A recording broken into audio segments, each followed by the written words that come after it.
নমস্কার বন্ধুরা, আমি পিঙ্কি খাই খাই নতুন চ্যানেলে আপনাদের স্বাগত জানাই। আশা করি আপনারা সবাই খুব ভালো আছেন। আজ বানাচ্ছি চিড়ের পোলাও। এটা আপনারা বাচ্চাদের টিফিনে বা বিকালের টিফিনে বানাতে পারেন। খুব কম সময়ে চটজলদি এটা বানানো যায়। চলুন তাহলে দেখে নিই রেসিপিটা। আমি এখানে একটি বোল নিয়ে নিলাম। একটি বাটির মাপ করে আমি 4 বাটি চিড়ে নিয়ে নিলাম। আমি এখানে এই চিড়েটি ব্যবহার করেছি। এই চিড়েটা ব্যবহার করলে খুব সহজে এটা গলে যায় না। চিড়েটা একটু ঝরঝরেই থাকে।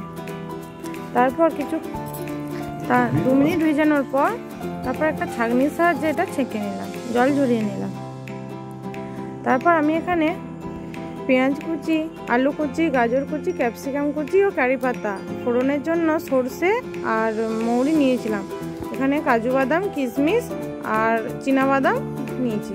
তারপর কড়াই বসিয়ে সামান্য পরিমাণ সাদা তেল দিয়ে তেল গরম হওয়ার পর আমি ওখানে ফোড়নটা দিয়ে দিলাম, মৌরি আর সরষে। একটু গরম হয়ে যাওয়ার পর কারি পাতাটা দিয়ে দিলাম।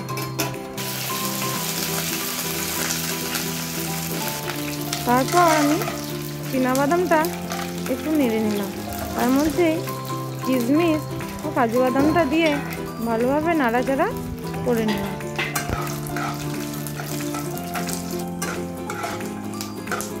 কিছুক্ষণ নাড়িয়ে নেওয়ার পর আমি বাদামটা তুলে নিলাম।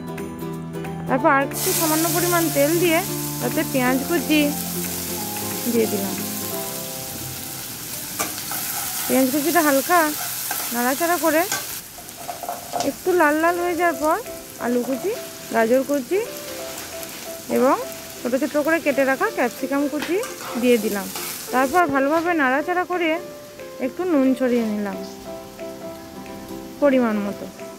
তারপর পরিমাণ মতো হলুদ গুঁড়ি দিয়ে দিলাম। তারপর ভালোভাবে নাড়িয়ে নিয়ে একটু ভাজা ভাজা হওয়া পর্যন্ত অপেক্ষা করলাম। ভাজা ভাজা হয়ে যাওয়ার পর বাদাম, কিশমিশ যেটা ভেজে রেখেছিলাম সেটাও তার মধ্যে মিশিয়ে দিলাম। তারপর এখানে আগের থেকে চিড়ের সঙ্গে চিনি আর অল্প পরিমাণ নুন মাখিয়ে রেখেছিলাম, সেটাই অল্প অল্প করে অ্যাড করলাম। তারপর পুরোটা দিয়ে দেওয়ার পর ভালোভাবে মিশিয়ে নিলাম। ভালোভাবে নাড়াচাড়ার পর যখন রেডি হয়ে গেল তখন আমি ওপর থেকে 1 চামচ ঘি ছড়িয়ে দিলাম। ঘি দেওয়ার পর একটু নাড়াচাড়া করে ঢাকা দিয়ে রেখে দিলাম। ব্যাস, আমার রেডি হয়ে গেল চিড়ের পোলাও। দেখুন কত কম সময়ে চটজলদি রেসিপিটা তৈরি হয়ে গেল।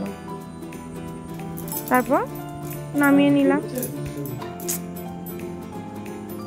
আপনারা এই রেসিপিটা করে জানাবেন যে কেমন হয়েছে। আমার এই রেসিপিটি যদি আপনাদের ভালো লেগে থাকে তাহলে একটি লাইক করবেন এবং পাশে থাকবেন। এবার দেখে নিই কেমন হয়েছে।